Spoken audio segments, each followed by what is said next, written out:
குறிப்பாக தமிழக அரசுக்கு எதிராக நிறைய வலைதளங்களை இல்லை, இது எனக்கு இன்னும் அது முழுசாக எனக்கு விவரம் தெரியல. தெரிஞ்ச பிறகு இது சொல்கிறேன். ரகசியமாக நான் வெளிநாட்டுக்கு போகிறவங்கள ஒன்றும் போட மாட்டேங்க, கேள்வி கேட்க மாட்டேங்க. ஸ்பெயின் நாட்டுக்கு போகிறவங்க, துபாய் நாட்டுக்கு போகிறவங்க, அமெரிக்கா போகிறவங்கள கேள்வி கேட்க மாட்டேங்க. நான் பக்கத்தில் கேரளாவில் ஆயுர்வேத சிகிச்சைக்காக போனேன். இது என்ன பட்டிமன்றம் வச்சா சொல்லிட்டு போக முடியும்? எடப்பாடி பழனிசாமி ஆயுர்வேத சிகிச்சைக்கு போகிறாங்கன்னு சொல்லிட்டு போக முடியும்? எல்லாம் கேவலமாக பத்திரிக்கையில் போடாதீங்க. சைக்கிளில் போனால் முதலமைச்சர் விளம்பரப்படுத்துவீங்க, பளு தூக்குனா விளம்பரப்படுத்துவீங்க, வெளிநாடு போனால் ஃபோட்டோ போடுவீங்க, அவர் விளையாடுறதெல்லாம் ஃபோட்டோ காட்டுவீங்க. ஆனால் வறட்சியால் பாதிக்கப்பட்ட மக்கள் குடிதண்ணி இல்லாமல் போராட்டம் பண்ணிட்டு இருக்காங்க, அதை போட மாட்டேங்கிறீங்க. இன்றைக்கு முதலமைச்சர் தேர்ந்தெடுக்கப்பட்ட முதலமைச்சர் இன்றைக்கி ஓய்வு எடுக்க போகிறார். ஓய்வு எடுக்க போவதில் வேணான்னு சொல்லலை. எப்போ போகணும்? இப்படிப்பட்ட வறட்சியான காலத்தில் மக்கள் கடும் அவதிக்கு உள்ளாகின்ற நேரத்தில் இன்றைக்கி தமிழகத்தில் வரலாறு காணாத வெயில் 112 டிகிரி வரைக்கும் போயிட்டுது. எங்கே பார்த்தாலும் குடிநீர் பிரச்சனை தட்டுப்பாடு. இந்த ஊடகத்திலே பத்திரிக்கை வர செய்தி, இன்றைக்கு குடிதண்ணி இல்லாமல் சாலை மறியல் போராட்டம் நடத்திட்டு இருக்குது மக்கள். ஆக இதையெல்லாம் இந்த அரசாங்கம் கவனிக்கலை. இந்த முதலமைச்சர் இதெல்லாம் கவனம் செலுத்தலை. இதையெல்லாம் பத்திரிகையில் போட மாட்டீங்க. ஆனால் இதையெல்லாம் பத்திரிகையில் கொண்டு வர மாட்டீங்க. இந்த ஆட்சியில் நடைபெற்ற அவலங்களை பத்திரிகையில் தெரிவிக்க மாட்டீங்க, ஊடகத்தில் தெரிவிக்க மாட்டீங்க. பயம். ஏன்னா நான் ஆட்சியில் இருக்கும்போது என்னை பற்றி விமர்சனம் பண்ணிங்க, எங்கள் ஆட்சி பற்றி விமர்சனம் பண்ணிங்க, எதிர்க்கட்சியாக இருக்கும்போது விமர்சனம் பண்ணிட்டு இருக்கிறீங்க. இதிலிருந்து என்ன தெரியுதுன்னா, எங்களை சார்ந்து ஒளிபரப்பு பண்ணால் தான் உங்களுடைய தொலைக்காட்சி ஓடுன்னு நினைக்கிறேன். கோதுமை பீர் மக்களுக்கு கொண்டு குடிமக்களுக்கு கொண்டு அறிமுகப்படுத்துறதா சொல்லியிருக்காங்க. ஆமாம், அதுதான் நாட்டுக்கு முக்கியம். குடிநீர் முக்கியம் இல்லை, பீர் தான் முக்கியம். ஏன்னா எப்போ இந்த விடியா திமுக அரசு ஆட்சிக்கு வந்ததோ அதில் மதுபானத்தெல்லாம் நம்ம கண்ணுக்கு அர்த்தமாக இருக்குது. அதில் தான் வருமானம் அதிகமாக கிடைக்கிது. அதெல்லாம் அதிகமாக கவனம் செலுத்துகிறாங்க. குறிப்பாக தமிழக அரசுக்கு எதிராக நிறைய வலைதளங்களை இல்லை, இது எனக்கு இன்னும் அது முழுசாக எனக்கு விவரம் தெரியல. தெரிஞ்ச பிறகு இது சொல்கிறேன். ஒரு சுமூகமான உடன்பாடு ஏற்படுவதற்கு மாவட்ட ஆட்சித்தலைவர்களும் காவல்துறை கண்காணிப்பாளர்களும் நடவடிக்கை எடுப்பதாக எனக்கு தகவல் கிடைச்சிருக்குது. அந்த முயற்சி எடுத்துகிட்டு இருக்கிறாங்க. இது அமைதி நிகழ வேண்டும். ஆக இதை ஒரு பெரிதாக பெரிதுபடுத்த வேண்டாம் என்று இந்த நேரத்தில் கேட்டுக்கிறேன். அனைவரும் சகோதரத்தோடு தான் வாழ வேண்டும். இன்றைக்கி ஒரு குடும்பமாக வாழ்ந்துகிட்டு இருந்த பகுதியில் ஏதோ சில காரணத்திற்காக இப்படிப்பட்ட பிரச்சனை நிகழ்ந்துட்டது. இது உண்மையிலே வருத்தம் அளிக்கின்றது. இது நம்ம மாவட்டத்தில் அழைச்சி வருத்தம் அளிக்கின்றது. இந்த விடியா திமுக அரசு இதற்கு உரிய முயற்சி செய்து அங்கே இருக்கின்ற ஒரு சுமூகமான சூழ்நிலை ஏற்படுவதற்கு இன்றைக்கி பீஸ் கமிட்டி போட்டு நடவடிக்கை எடுக்கணும். அதுக்குண்ட முயற்சி எல்லாம் எடுக்கப்படுவதாக தகவல் கிடைச்சிருக்கு. ரகசியமாக நான் வெளிநாட்டுக்கு போகிறவங்கள ஒன்றும் போட மாட்டேங்க, கேள்வி கேட்க மாட்டேங்க. ஸ்பெயின் நாட்டுக்கு போகிறவங்க, துபாய் நாட்டுக்கு போகிறவங்க, அமெரிக்கா போகிறவங்கள கேள்வி கேட்க மாட்டீங்க. நான் பக்கத்தில் கேரளாவில் ஆயுர்வேத சிகிச்சைக்காக போனேன். இது என்ன பட்டிமன்றம் வச்சா சொல்லிட்டு போக முடியும்? எல்லாத்தையும் அரவழைச்சு எடப்பாடி பழனிசாமி ஆயுர்வேத சிகிச்சைக்கு போகிறாங்கன்னு சொல்லிட்டு போக முடியும்? எல்லாம் கேவலமாக பத்திரிக்கையில் போடாதீங்க. அது தினகரன் பத்திரிக்கை இருக்குது பாரு, திமுக மறுபதிப்பாகி போச்சு. அசிங்கமாக இருக்குது. ஒருத்தருக்கு உங்களுக்கெல்லாம் உடல் சரியில்லைன்னு சொல்லிகிட்டே போகிறீங்க. ஊரில் ஒரு ஆயுர்வேத சிகிச்சைக்கு போய் எப்படி சிகிச்சை பெறலாம் அப்படின்னு ஒரு ஆலோசனை கேட்கறதுக்காக நான் போனேன். இதில் என்ன தவறு இருக்குது? என்னுடைய பாதை வலிக்குன்னு உங்களுக்கு நல்லா தெரியும். அதிக நேரம் நின்று அந்த கீழே இருக்கிற குதியில் இருக்கிற சதை இறுகி போச்சு. அதுக்கு ட்ரீட்மெண்ட் கொடுக்கணும். அது எவ்வளோ நாள் சிகிச்சை கொடுக்கணும் எப்படி என்பதெல்லாம் ஆலோசனை பெறுவதற்காக ஆயுர்வேத சிகிச்சைக்கு போய் செஞ்சு ஒரு 3 நாள் இருந்துட்டு வந்தேன். அதை பெருசாக போடுறீங்க. ஏன்னா என்னை பொறுத்த வரைக்கும் விளம்பரப்படுத்த கிடையாது. சைக்கிளில் போனால் முதலமைச்சர் விளம்பரப்படுத்துவீங்க, பளு தூக்குனா விளம்பரப்படுத்துவீங்க, வெளிநாடு போனால் ஃபோட்டோ போடுவீங்க, அவர் விளையாடுறதெல்லாம் ஃபோட்டோ காட்டுவீங்க. ஆனால் வறட்சியால் பாதிக்கப்பட்ட மக்கள் குடிதண்ணி இல்லாமல் போராட்டம் பண்ணிட்டு இருக்காங்க, அதை போட மாட்டேங்கிறீங்க. இன்றைக்கு முதலமைச்சர் தேர்ந்தெடுக்கப்பட்ட முதலமைச்சர் இன்றைக்கி ஓய்வு எடுக்க போகிறார். ஓய்வு எடுக்க போவதில் வேணான்னு சொல்லலை. எப்போ போகணும்? இப்படிப்பட்ட வறட்சியான காலத்தில் மக்கள் கடும் அவதிக்கு உள்ளாகின்ற நேரத்தில் இன்றைக்கி தமிழகத்தில் வரலாறு காணாத வெயில் 112 டிகிரி வரைக்கும் போயிட்டுது. எங்கே பார்த்தாலும் குடிநீர் பிரச்சனை தட்டுப்பாடு. இந்த ஊடகத்திலே பத்திரிக்கை வர செய்தி, இன்றைக்கு குடிதண்ணி இல்லாமல் சாலை மறியல் போராட்டம் நடத்திட்டு இருக்குது மக்கள். ஆக இதையெல்லாம் இந்த அரசாங்கம் கவனிக்கலை.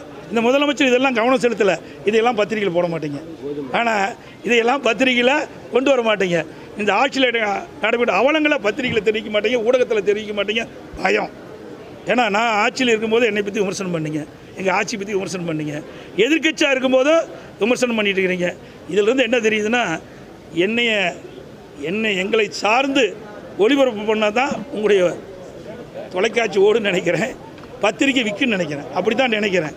ஏன்னா இந்த ஆட்சியில் நடைபெற்ற அவலங்கள், ஒரு அரசாங்கம் தான் இதெல்லாம் செயல்பட வேணும். எதிர்க்கட்சிகள் நாங்கள் அரசாங்கத்துடைய கவனத்துக்கு தான் கொண்டு வர முடியும்.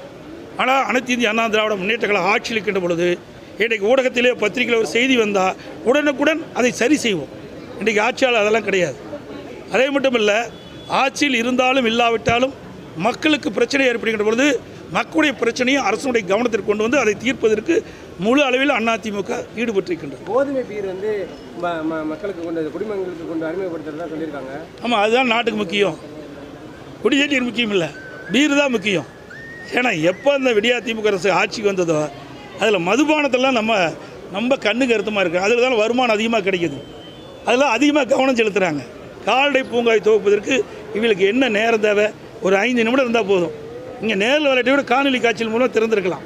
எவ்வளோ திட்டத்தை திறக்கிறாங்க, ஏன் இந்த திட்டத்தை மறுக்கிறாங்க? இந்த திட்டத்தை திறக்கப்பட்டிருந்தால், கால்நடை பூங்கா திறக்கப்பட்டிருந்தால் அந்த மாவட்ட வளர்ச்சி ஆகிருக்கும்.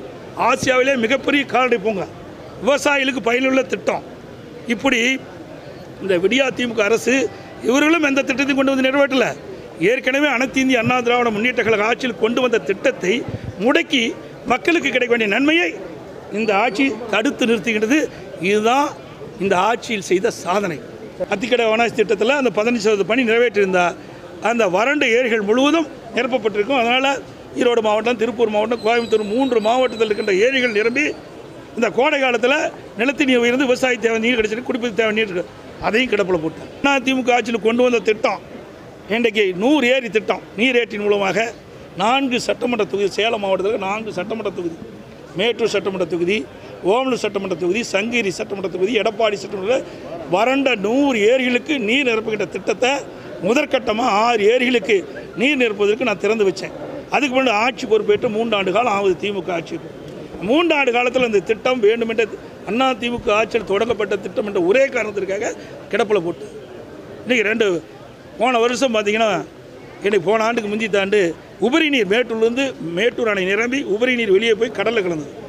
இந்த ஒரு 20% தான் இந்த பணி நிறைவேற்றப்படாமல் இருந்தது.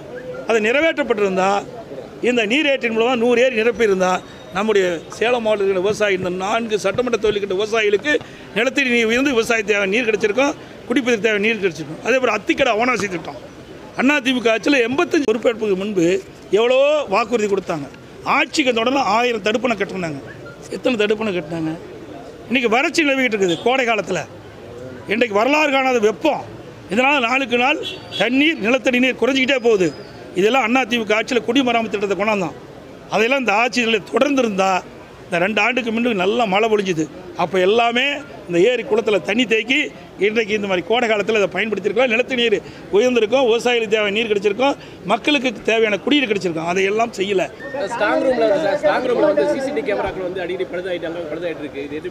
இந்த ஆட்சியில் நிர்வாகமே கிடையாது.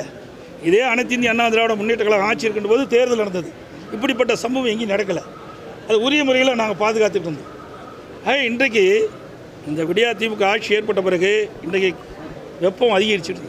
இந்த கோடை காலத்தில் எவ்வளோ மின்சாரம் தேவை என்பதை முன்கூட்டியே அறிந்து அதற்கு தேவையான ஏற்பாடு செஞ்சுருக்கணும். அதுவும் தவற விட்டுட்டாங்க. எங்கே பார்த்தாலும் அடிக்கடி மின்தடை ஏற்படுது. அதுக்கு நிரந்தர தீர்வு கிடையாது. ஒரு கையிலாகாத அரசாங்கம் என்பதற்கு இதுதான் சான்று. அவர் எதுவுமே பேச மாட்டார். தமிழ்நாட்டை பற்றி அக்கறை இல்லாத ஒரு முதலமைச்சர். இவருக்கு இன்றைக்கு இந்தியா கூட்டணி மீது தான் ரொம்ப அக்கறை. மத்தியில் ஆட்சி அதிகாரத்துக்கு வரணும், மாநிலத்தில் ஆட்சி அதிகாரம் இருக்கணும், 2 பகுதியில் ஆட்சிக்கு வந்த பிறகு கொள்ளையடிக்கணும். இதுதான் இவருடைய திட்டம்.